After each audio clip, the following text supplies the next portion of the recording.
Welcome back to my YouTube channel world literature. आज की जो पोएम हम लोग डिस्कस करने वाले हैं वो है द हैंगमैन फ्रॉम कैंटो 5, जो कि पाब्लो नेरूडा की जो कलेक्शन थी कैंटो जर्नल, जो कि 1950 के अंदर पब्लिश हुई थी। उसकी जो जो कैंटो नंबर 5 है उसको आज हम लोग डिस्कस करने वाले हैं। जो फर्स्ट है अमोर अमेरिका, उसको लास्ट लेक्चर में हम लोगों ने डिस्कस किया था। आज द हैंगमैन फ्रॉम कैंटो 5 इसको डिस्कस करेंगे।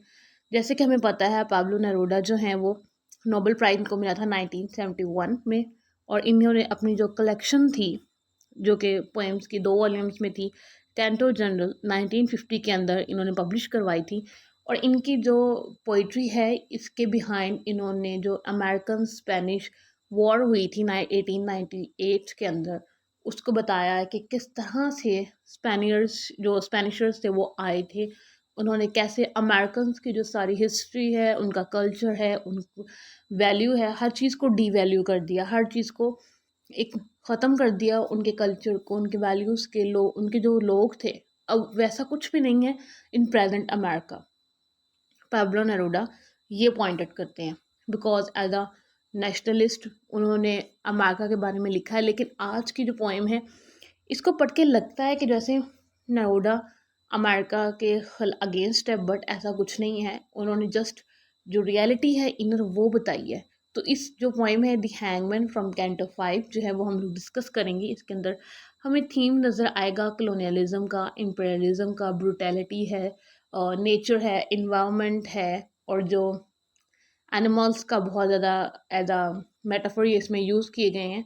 ये सब जो थीम्स हैं वो हमें इसमें नज़र आएंगे। तो अब हम अपनी पोएम को जो है वो डिस्कस करते हैं।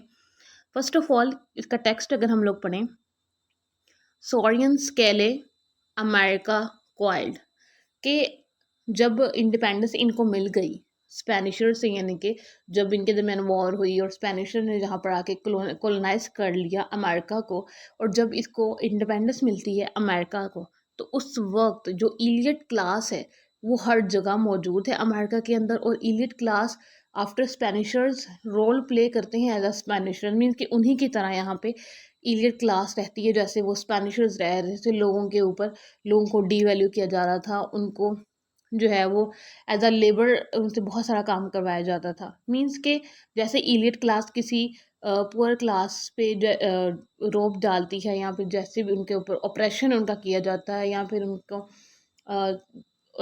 किया जाता है, उनके उनके राइट्स नहीं दिए जाते, तो वो ये सब जो है वो अब इलिट क्लास कर रही थी। तो फर्स्ट जो लाइन है वो यही बताती है, सोरियन स्केले अमेरिका क्वाइल्ड, कि अमेरिका अब जो क्वाइल हो चुका है किसमें, चिपकली के परतों में। इन मीन्स कि यहाँ पे इन्होंने टोटली मेटाफोरिकल यूज़ किए हैं, मेटाफोर बहुत ज़्यादा यूज़ किए हैं, एनिमल्स यूज़ किए हैं। हमें आगे भी नज़र आएंगे बहुत ज़्यादा एनिमल्स का यूज़ हुआ है पोइम के अंदर।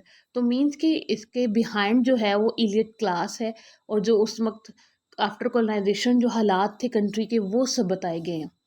सो around vegetable growth around the flag pole, कि जिस तरह जो लिजर्ड्स होती हैं वो वेजिटेबल ग्रोथ में को नहीं होने देती, इसी तरह इस टाइम जो अमेरिकन्स हैं वो एक फ्लैग के इर्द गिर्द जमा है।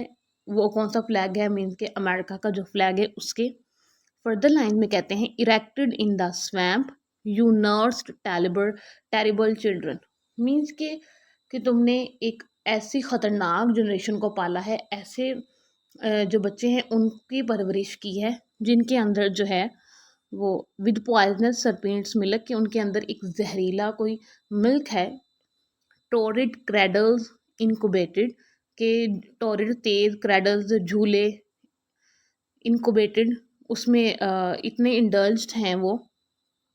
फर्दर कहते हैं एंड कवर्ड अ ब्लड सस्टी, और वो खून में के प्यासे हैं। मीन्स कि अब जो इलिट क्लास आई है, इनके आफ्टर स्पेनिशर्स, जो अमेरिका के अंदर अब जो इलिट क्लास है वो इस तरह से उनको बताया गया है कि वो इस तरह से है जैसे कि कोई ब्लड थर्स्ट, जो किसी का पूरी कौम का जो है वो नेशन जो है उनका खून चूस रहे हैं, उनके अंदर कोई जहरीला मादा है जो सिर्फ और सिर्फ नेगेटिविटी फैला रहे हैं, वो ऑपरेशन फैला रहे हैं कंट्री के अंदर।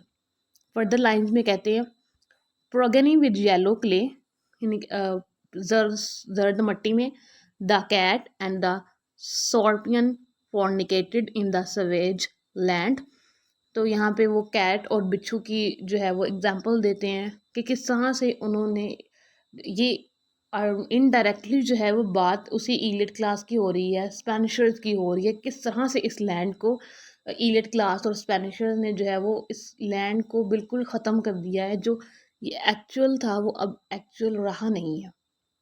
फर्दर लाइन में कहते हैं the light led from branch to branch, कि उम्मीद की रोशनी एक जो शऊर की रोशनी थी वो ब्रांच टू ब्रांच गई थी, but slumbering man did not awaken, लेकिन सोया हुआ गफलत में डूबा हुआ इंसान बेदार नहीं हुआ। मीन्स के शऊर आया था लेकिन अमेरिकन की जो इलिट क्लास थी उसमें उस वो जागी ही नहीं अपनी अयाश ज़िंदगी से, या फिर वो जो लोगों को ऑप्रेस करने वाली उनकी जो फीलिंग्स है वो उनसे निकले ही नहीं। उन्होंने सिर्फ उसी को माइंड में बनाया हुआ था कि लोगों को जो है वो ऑप्रेस करना है, उनको मज़ीद दबाना है। फर्दर कहते हैं the blank smell of sugar cane, के शुगर कैन की जो स्मेल है वो भी ब्लैंकेट से आ रही है। मैचुट्स हैड रोल्ड इनटू, और जो खंजर हैं अब जो है वो जो है वो अमेरिका को बना रहे हैं। मीन्स के एलिट क्लास जो यूज़ करी है, जो कैपिटलिस्टिक निज़ाम है वहाँ पे, वो इन सब चीज़ों को इसमें पॉइंट आउट किया गया है। फिर तो कहते हैं the surliest sister site and in the cantinas rare fried crest. अब सेमिंग के एक साया है, यानी कि खंजर के साय में जो है वो अब अमेरिका जो है वो अगेन अपनी जो परवरिश पा रहा है, आगे बढ़ रहा है, only because of capitalistic system. After war, Spaniards के साथ जो वॉर होती है उसके बाद जो सोसाइटी वो कंट्री के अंदर ऑपरेशन है, जो नेगेटिविटी है, अनएजुकेशन है, ये सब कुछ जो है वो यहाँ पे पॉइंट आउट किया गया है। फर्दर कहते हैं the shoeless day labourer spat out his boastful independence, कि जो लेबरर है उसने अपनी इंडिपेंडेंस को मैटर ही नहीं किया उसके लिए कि मैं अब आज़ाद हो चुका हूँ, मुझे अपनी राइट्स कैसे लेने ये उसके लिए मैटर ही नहीं करता। उसने उन सबको जस्ट एक फालतू किसी पेपर की तरह फेंक दिया है, या फिर ये यहाँ पे स्पार्ट आउट का इनके थूक देना का वर्ड यूज़ हुआ है। मीन्स कि उसके लिए इंडिपेंडेंस मैटर ही नहीं करती।